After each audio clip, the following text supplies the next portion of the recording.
Hello again, everybody. I'm Snapper Lancaster, and welcome you to another edition of the Central Alabama High School Sports Show.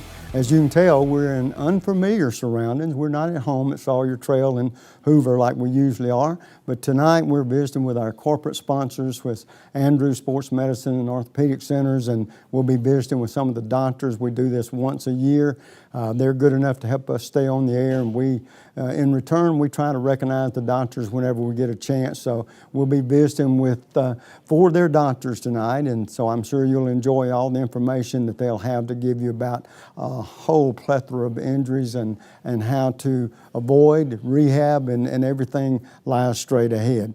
Always look forward to visiting with the gentleman sitting next to me, Dr. Jeff Dugas, and Coach, I can almost say Coach because you've worked on Buddy Anderson's staff. I think you're still the team doctor for the Rebels. Yeah. And always good to see you. And we love to talk with you, Jeff, and the doctors to let people know what is going on with Andrews Sports Medicine and what kind of services y'all provide and what you do and what is new, what's going on. I know the one thing that you and I have talked about before on other occasions we've been together, and this is one thing, there are a whole lot of changes that happen in the medical field, but the one thing that I always come back to and I always like to get your perspective on it is a lot of the kids' injuries in high school in particular come from overuse in some of the sports, pitching being one of the main ones. And because I'm always interested in what you've got to say about it, because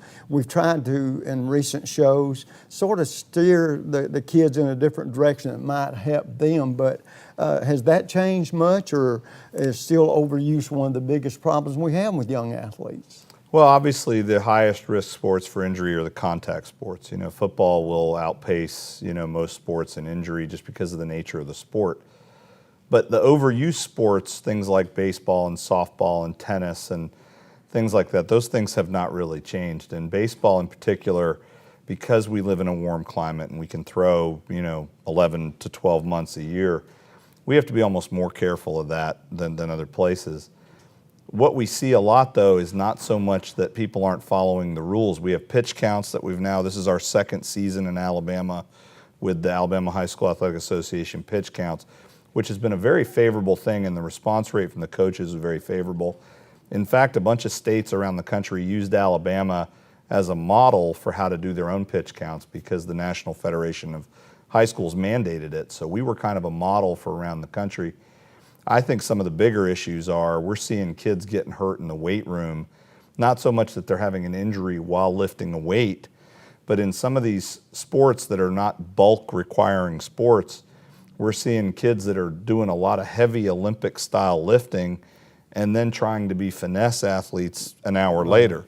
So as an example, you can't be bench pressing and then an hour later go out and try to throw a baseball.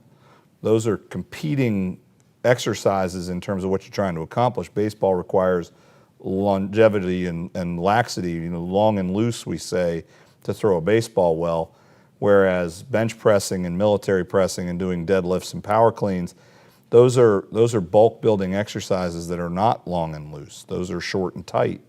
So we can't have our kids working out for football in the middle of the day or in the morning and then going and trying to be a baseball player in the afternoon. We have to divest those two things, even though the football coach wants them doing one thing and the baseball coach wants them doing another. So we really have to work on getting those two things separate. What are some of the situations that may be changing or developing in different areas here at Andrews Sports Medicine that makes y'all a better alternative than, say, 5 years ago? Well, we've got a lot of different processes in place in terms of diagnostic ability. Our 6 non-surgical doctors that are spread out between this facility here downtown at St. Vincent's as well as on 4 facilities kind of surrounding the Birmingham area make access a lot easier, first of all. So we've got access to our practice on kind of a spokes on the wheel format around downtown. So for the people that don't want to drive downtown, and I drive down here every day, there are days where I don't like driving downtown. I don't blame them, so they can go to one of the peripheral clinics. We've also got a lot of biologic things happening. There's a lot of less invasive surgical option things happening. On the UCL injury, the Tommy John front, we've been kind of the pioneers of a new procedure that in many cases is a better option for younger athletes, especially the high school level athletes, for things like Tommy John injuries. So we're seeing an uptick in that. We're having people flying in from all over the country to take advantage of that technology here in Birmingham. Well, let me ask you this. Talking about that technology, it's my understanding, you can correct me if I'm wrong, and please do, that the recovery period of what y'all are doing with Tommy John and injuries that aren't so bad, so severe, that you've got a new technique that where you're cutting the recovery time almost in half, right? So the average recovery time from standard Tommy John surgery back to competition is around the 12-month point. It's higher at the major league level, but about 12 months at the high school and collegiate level. The newer procedure, which is called ulnar collateral ligament repair with internal brace, is about half of that. We've seen people get back at an average of about 6 months. What that speaks to is not that it is a less invasive operation, but it's also for lesser pathology. So it's for lower level injuries, which you typically see in younger athletes. So in the high school and collegiate athletes, and we've done this operation all the way up to the major league level. For lesser pathology, this is a better option with a shorter recovery. Well, I was going to say, to me, it sounds like the best option for the simple reason you don't miss a season. You don't have to miss a Right, season. exactly. And that's been one of the big benefits. The success rate has been excellent. We just submitted a paper for publication that showed that the success rate was 94% of getting athletes back to the same or higher level of play, which is about 10% higher than standard Tommy John surgery. That's not to say it's a better operation, but it's for lesser pathology. So what we're getting asked a lot is, am I a candidate for that based on the pathology that I have? And a lot of times the answer is yes. And so we've been able to do that operation. We've done about somewhere between 250 and 260 of those procedures over the last few years, and the success rate continues to climb. And as we get near the end of our little segment on the show, one thing I would like to ask you too, because it seems like it's happening, I'm seeing more and more of them, is satellite places where people can go and not, like you said, not have to come down here. That's growing, right? It is, and it's important that people have access to care. You know, obviously we're not, and the surgeons aren't going out, but the primary care sports medicine docs, who are all incredibly talented non-surgical orthopedists, are the ones out there in those peripheral clinics. But they also work downtown in the main office, so they're not just out there alone. Right.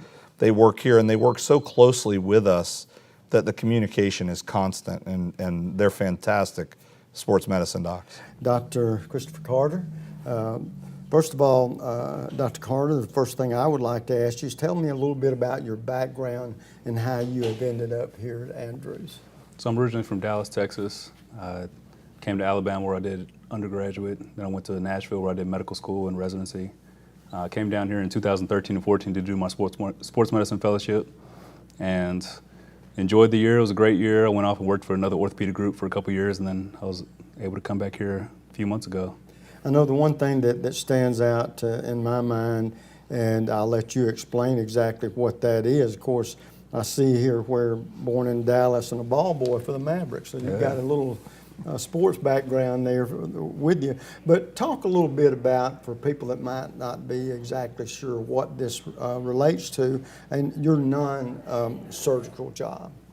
Yeah, so sports medicine is essentially non-surgical orthopedics. The vast majority of orthopedics doesn't necessarily require surgery. We're looking at overuse injuries, arthritis, tendonitis, sprains, strains, things like that. So we're here to take care of those kind of injuries. And then when we can't handle it, or if we need a surgical consultation, then we have partners here like Dr. Dugas that we can ask for help and see if they have a little more intervention that will help the patients out. And even a lot of fractures and things, you know, those don't all need surgery. So the primary care docs, the non-surgical sports docs are, number one, they're a faster way to get into the office, so they allow us to be better customer service to the patient because we can get them on their schedules quicker, so we can get them in, and they know the same stuff we do. If they need an MRI or something, they can get that going. Yeah, exactly. And to Doctor, what was it about that led you here in particularly to the Andrews group as compared to heading some in other direction? I mean, this name is just kind of world renowned, especially the nation. You know, you see it on ESPN all the time. We have great surgeons here, great facility. And so just going into sports medicine growing up, I was like, you know, that'd be a great group to work with. And then luckily had the good opportunity to get a position here and train under here and then come back here as an attending as well. So, yes. Don't let them fool you. You don't get to do this fellowship by being average.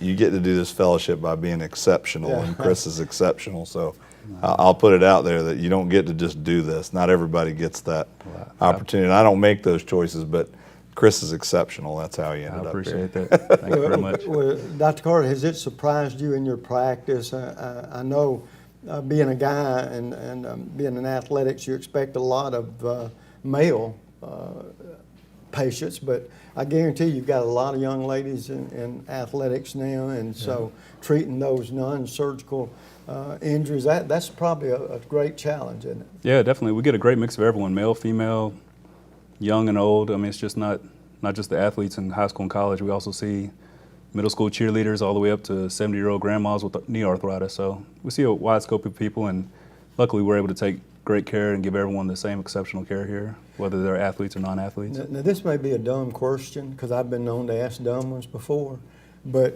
and it intrigues me a little bit, non-surgical, do you work for the day that you will be a surgeon, or No. how does that work? I'm fine where I am. Okay. I did this specialty, and I enjoy working in clinic every day, and then, you know, I allow Dr. Dugas and the surgeons to handle surgery. So we each have our own little niche, and we just kind of work together well doing that. Out of our 6 non-surgical docs, 2 of them are family practice, 2 are internal medicine, 1 is PM&R. PM&R, and 1's pediatrics. So we have a broad spectrum of backgrounds before they did the sports medicine fellowship, which is important because they don't all have the same knowledge base coming in, and they, you know, there are things that Chris has in his background that make him unique than the other 5, and so we know how to get patients to them for their pre-sports medicine knowledge as well as their sports medicine knowledge. When now growing up, were you? I take it for granted because you look like you'd have been one.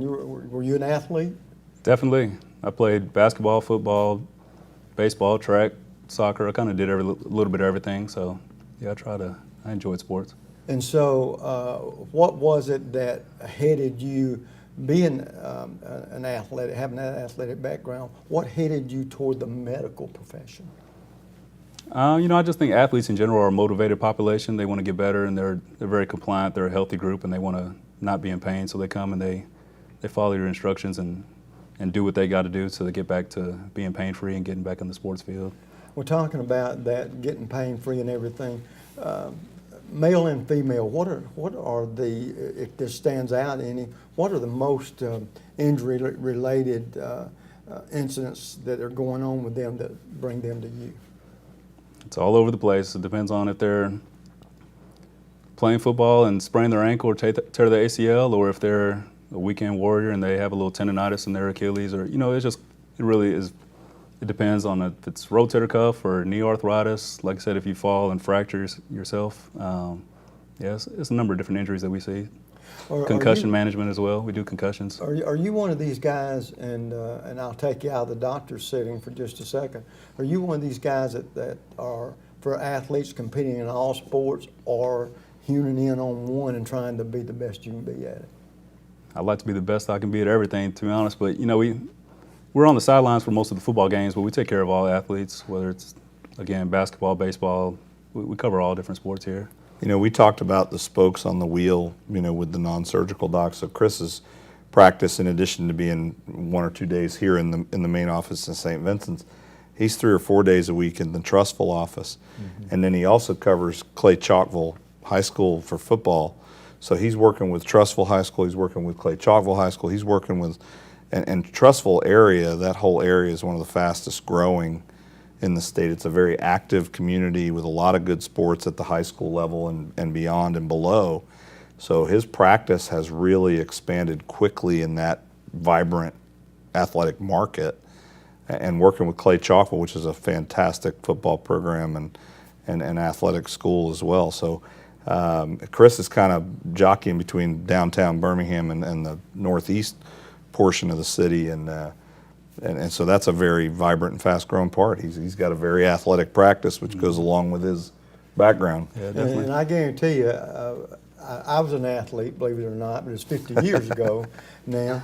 But when an athlete, no matter whether male or female, comes to you, I imagine the best thing they can hear is you can help me without me having to go under the knife. Yeah, people definitely love to hear that.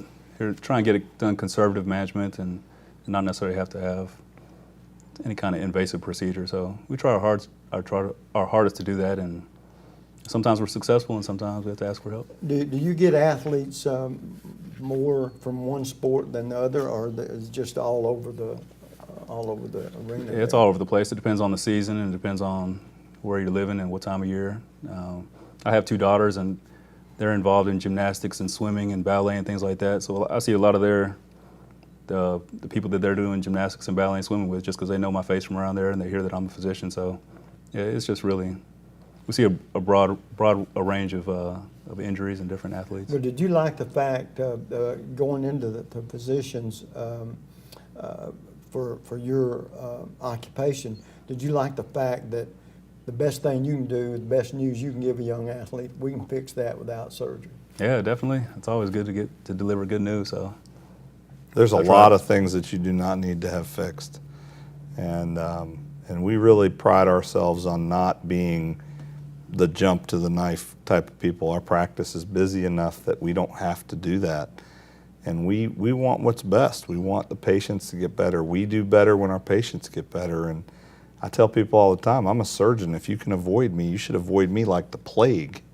When, Jeff, talking about that, are you one of these guys that if a guy participates in 3 sports, has he got a lot lesser opportunity of, unless there's an injury, of not hurting himself? Overuse we talked about just a moment ago. Is competing in 2 or 3 sports a good way to avoid that? It is at a certain level. You know, when you get to the high school level, especially the larger high school level where the seasons are going to overlap, you can run into some problems with trying to play 3 sports. It's tough to be basketball, football, baseball at a 7A high school in Alabama because they overlap so much that it's just not really, it's almost impossible to be good at all 3. So you're going to have a rare athlete that can do that. But we applaud the people that try to do it. And at the youth level, yeah, you should play as many sports as you can. But at some level, the specialization does occur, and it's more of a necessity to be competitive with the kids around you. So it's rare to see somebody really be competitive in 3 sports at the 7A level. That's almost tough to see. Dr. Michael Ryan, and Doctor, nice to meet you. One thing when I look at your bio a little bit, one thing really stands out to me. How's the guy from Notre Dame make it down here in Alabama? That's a good question. I think if we're up to one of our other partners, Lyle Kane, that probably wouldn't have been the case as a big Alabama fan, but I think I snuck through. And once again, this is a surgeon, and I think you knee, hip replacement. Correct. Is a lot that you work into. What is it in your background? What led you to, I know most doctors, and I could be 100% wrong on this, but most doctors probably didn't start out thinking that's what they were going to be. I would agree with you. I think for me, it probably kind of manifested when I was a little bit older, probably junior high, early high school. But I knew pretty quickly that what I'm doing today is exactly what I wanted to do at that age. And I think part of that was crafted by the fact that I always grew up loving science. I always loved sports growing up, played a lot of different sports, and the combination of the two, I knew I wasn't going to be a professional athlete, it wasn't that good, but I think the combination of the two led me to doing this. I don't know, man. He can hit a golf ball, Snapper, let me tell you. Now, I want to say he's not just knee and hip replacement. Mike did the sports medicine fellowship, so he's a sports doc, but he does knee and hip replacement. He's really taken an interest in some specific hip problems. So to go along with our hip arthroplasty stuff, which he does, and Benton Emblem, our hip arthroscopist, which Mike also does, Mike's kind of decided that he wants to be kind of the hip guru and the hip specialist. So Mike is really building a hip practice in addition to doing the knee stuff. But his sports medicine background makes it where he's really going to have a younger population of hip problems, not necessarily the older population. And he doesn't mind doing that, and he's good at it. But he's really going to focus on the younger hip disease. And I'm Correct. speaking for you, but Yeah. I mean that's really kind of what he wants to do. Correct. Well, see, that's the one thing that I was wondering about just a moment ago. You saying your athletic background. Yes. And of course, a lot of us can grow up and look back and say, I was just good enough not to be good enough. So then, once you finally figured that out, then it's when you head in another direction. What was it that headed you in the medical direction? You know, I think one of the defining moments was it was actually the 2001 national championship between Ohio State and Miami. And when Willis McGahee took that hit and destroyed his knee, that was a pretty severe injury. And no one ever thought he would come back to play in the NFL, let alone have a normal life. And 6 months later, he's squatting, 400 pounds and getting ready for the combine. And I just thought it was so impressive that there was someone out there who could reconstruct someone's knee to allow them to get back to that level. And so that was kind of the idea in my mind of being able to be someone who had that capacity to help somebody get back. And then over time it developed to, yes, I would love to take care of athletes, but I think there's the other rewarding part about that is the weekend warrior or the grandpa who just wants to pick up his grandson who's got a rotator cuff tear. The ability to give people back function became the ultimate goal for me. Now, originally, where are you from? It's from the north, right? Not quite. I called the mountains. Where? Colorado Springs, Colorado. Oh, yeah. Oh, Yes. out west. Yes. Yes. I was going to say, how in the world did you get to Alabama? But having said that, and what you're doing and where you're at, that's almost explainable, really. Yes. If you want to be the best or affiliated with the best, you go where they are. Correct. Andrews Sports Medicine has a reputation that's second to none. I completely agree. None, and so that Yeah. was an outstanding decision that you made. So how early did you realize I'd like the idea of taking care of people in a different way? I think, like I said, initially it was developed with the sports idea and this glorified idea of taking care of a sports team. And I think the more I learned about orthopedics and in particular sports medicine aspect, and that was probably more as I got into medical school and spent some time with some really good doctors, from my home state. And there's another really good practice that's very similar to the way we have things set up here. And I spent some time with those guys. And they were not only just phenomenal surgeons, but they were phenomenal clinicians and diagnosticians. And you could tell that their patients really had a good understanding of what they were trying to accomplish by treating their injuries. And so I think that's where that developed, is that idea of being able to restore function, not just to athletes, but to everyone. And that was, for me, kind of a realization. That's why I wanted to be in this field. Well, let me ask you this, from this angle of it, is every once in a while I wake up and I see all the technology around me, and I think they can't do nothing else. You can't invent something else. And they always can. That's what amazes me. And then having to mirror that into the medical industry. Right. It's just like persons such as yourself that want to go further than anybody else has gone. It's amazing how strides are made Right. every day in the medical. Does that surprise you at all? To an extent, yes, but I also think that that's where the value of what I would consider expertise comes in. When you have partners like Dr. Dugas, Dr. Kane, Dr. Emblem, and everyone else here at Andrews, I think they're so good at what they do because we do so much of it, that subtle nuances that other doctors who don't do as much miss allow you to lead to ideas such as the internal brace, where the questions come up in your mind: do we need to do a reconstruction on every Tommy John injury? Well, the question has been answered, and I think that no, it's not, and it's a case-by-case basis. And so I think that with that level of expertise, you gain a really good understanding of which patients need which procedures in every specific indication. So, volume is the solution to that is the answer to that question. When you do high volume, you learn the nuances, you learn the intricacies, and it makes you better able to craft technological changes. When we came up with the internal brace idea for the elbow, we took some technology that was out there and revamped it a little bit to fit that need. Mike is going to have a high volume young hip practice, which is an area that very much needs some technological advances. We may still be doing things that were done 40 years ago and it may work well, but Mike's the kind of person that over his career is going to do so much volume in that area that he's going to have the opportunity to change the game a little bit as he gets that volume under his belt. But he's one of those leaders that he has the leadership skills personally, professionally, the surgical skills, the background. mean, he's got a degree from Notre Dame, which, got to say is pretty skippy. Trained at a great place in New York, came here for a year, and so he's going to be one of those people that is going to change the game down the road as his experience grows. Well, Jeff, I'll ask you this too as well. Is that sort of the nature of a doctor in the back of his mind? There's got to be a better way we can do this, or you're always looking for the next big change that's going to help somebody that's never been there before. I think that's the nature of the physicians we have in this practice. I don't think that that's the nature of all physicians, and I don't think it's a bad thing. We need physicians that just want to treat patients and show up every day and do their job and go home.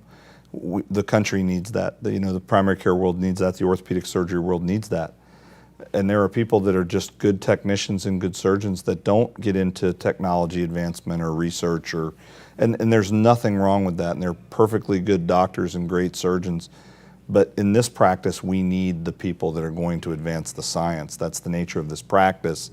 And so when we hire somebody like Mike, we're looking for the people that want that as part of their life. They want to advance the science of what we do, and Mike certainly does. And Dr. Ryan, without putting you on the spot, because that's not my intention at all, but it sounds like that you found a place to where you think you're going to be content a while. Now, having said that, that doesn't mean that somewhere down the road you might feel a calling to go somewhere else to do something that hadn't been done anymore. But I guess what I'm asking is, right now, you sound like, from listening to you a little bit, that you're where you're supposed to be right now. I completely agree with that. Yeah, I think that my wife is also from the West Coast. She's from California, and we interviewed at jobs in both our hometowns, and they were very good practices with great people. And my wife was the one who really identified the missing factor in both those places, and it was really a mentor and having somebody who's been there, who set up a practice like Jeff Dugas and Lyle Kane and Benton Emblem to show you the way about how to continue to be a really good surgeon and a good physician, and continue to develop a practice so that you can help the most amount of people possible. And so that was the factor for us. And so deciding to move to a place that we'd only experienced for a year, that was far away from both our families, was a big decision, but we absolutely made the right decision, and I think we'll be here for the long-term future. Dr. J, will you pronounce your name, please? Sure, Dr. J. Umarvadia. Just like it, as Jeff would say, snappers, just like it's said there, but I would have said Marvadia, so it's Badia. Umarvadia. So, but you could have thought it was if you didn't know. But first of all, awfully good to have you in with us. Thank you for like having I said, me. I've heard a little bit about you because of my grandson that was up there at Gardendale. So, and his dad, my son, is also in the medical business, and he's talked to me a little bit about you, and so everything's been good. I would say that. I'm happy to hear that. And so what I will ask you as we start this interview off, what is your background and what has led you here to Andrews Sports Medicine? Sure. I grew up, I was born and raised in Greater Philadelphia. Went to North Penn High School, went to Penn State undergrad, so I'm a big Penn State fan. I did my residency at LSU in New Orleans, rotated around Bogalusa, Baton Rouge, and New Orleans, and then led me to here, did my fellowship here in sports medicine. I should mention that my primary training or primary residency is in family medicine, so I became very interested in sports medicine early on, as sports medicine is an early part of the curriculum. I started a program there called the Bogalusa Sports Medicine Initiative, where we went out to the high schools, did sideline coverage, and did physicals for about 3 high schools there. When there was no sports medicine there at all, I sort of started it from the ground up, and it's still continuing. They pretty much have 5 high schools now, and they're continuing the tradition that we started back about 4 or 5 years ago, and then led me to my fellowship here. And Dr. Dugas and Dr. Kane, under their tutelage, they decided to keep me on. And Here's the thing that I don't totally understand, and then Jeff probably says, Snapper, you're a complete nut for wondering this, but the non-surgical, that's what I wonder about. When I'm talking with doctors, and I don't mean this in a negative way, I'm usually dealing with guys that's surgeons, but I'm finding out quickly that non-surgical that's the way anybody would want to go. If they could avoid surgery, they'd all come to you. So what led you to get into this field in particular? Absolutely. I think the patients in sports medicine have a different type of feel. They have a knack to get back into doing what they love to do, whether it's playing sports at the high school level, whether it's playing collegiate or professional athletes, or the weekend warrior who likes to run marathons on weekends or likes to garden on weekends. They all need musculoskeletal care. So at the end of the day, we like to sort of get people back to what they love to do, whether it's athletics or things that they like to enjoy on the weekends or in evenings in their spare time. Well, and let's face it, the best news any of us could hear when we go to a doctor, have a problem, we can fix this non-surgically. That's the best thing we could ever hear. That's right. And so I guess I'm learning to appreciate when they say non-surgical. It's not that you don't know what you're doing. It's just that they've got an option to where maybe we can fix you without that. And so that would be the best news somebody could hear. Not just treat it non-surgically, but sometimes it's work it up so we can get you to the surgeon faster. So a lot of times when people call, if my schedule is full, Jay can work them up and get them set and say, hey, look, you got a torn this or that needs surgery. Well, that's a lot faster a path into me than calling my office and my next appointment is a month from now. Right. So they might call Jay and he can see them this week and they're on the surgery schedule next week if they need to be. So sometimes it's actually a faster conduit to surgery. And obviously if we can treat them non-surgically, we'd rather do that. So when you were growing up, a young man and going through college, how quickly did you learn that medicine was where you wanted to go and not somewhere else? It's pretty early on. I mean, I grew up playing baseball and basketball, and got to a point where I wanted to mix the two, and I thought, it'd be great to do medicine and be a well-rounded physician, being a family physician, and I knew my knack for sports, and growing up a big sports fan, whether it was watching the Eagles or watching the Phillies play, and then I went to Penn State, which is a big football school. So I think it pretty much reinforced my love for sports, and I love doing medicine and getting people back to what they love to do. Well, I was going to say, and you can correct me if I'm wrong, listening to you talk, that you've always liked the athletic end of it. Yes. But when you saw that maybe wasn't where you needed to be, then the next step was medicine, I guess, or in the medical field. And so it's sort of interesting to find what leads one person in and maybe another one not. So it sounds like you knew pretty early on that was what you wanted to do if you couldn't be in a professional sport in some way. Yes, absolutely. I think 9th or 10th grade I stopped playing travel baseball, and said, all right, I don't think I'm going to get to the next level. So how else can I get to that path? And it's great. It's very rewarding. In fact, I had a patient today saying, I can't mention enough how much you've changed my life, and that sort of touches me and gets back to the heart of why I got into it. And so Jeff, what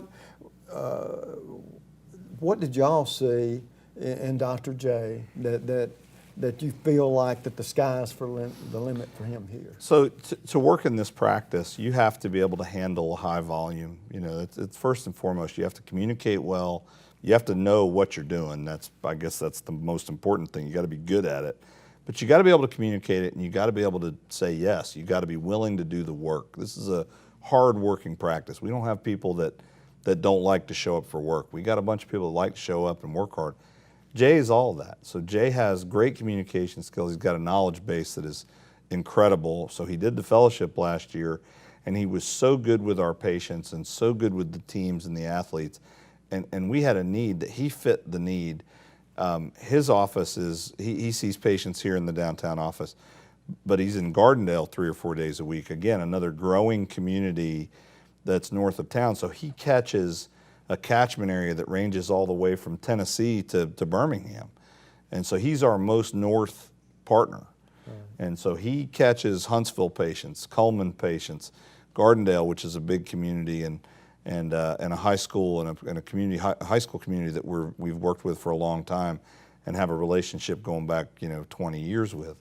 So Jay was a natural fit for that area as well as for what we needed in another partner in the non-surgical world. So obviously it comes from the skill set. He has the tools, and he's doing great.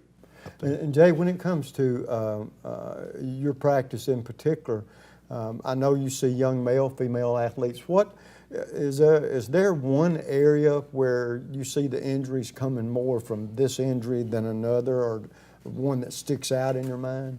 We see a lot of football-related injuries, especially in the fall. It's a busy time. Our concussion rates are gone up, and we treat concussions. Obviously, we see patients on a week-by-week basis. We see them, work them up. If they need further care, we send them to a neuropsychologist if needed. We haven't had many of those cases, but a concussion, I like to sort of put it out there and ask the patient, what do you know about a concussion? Because I like to know their baseline of what they think a concussion is.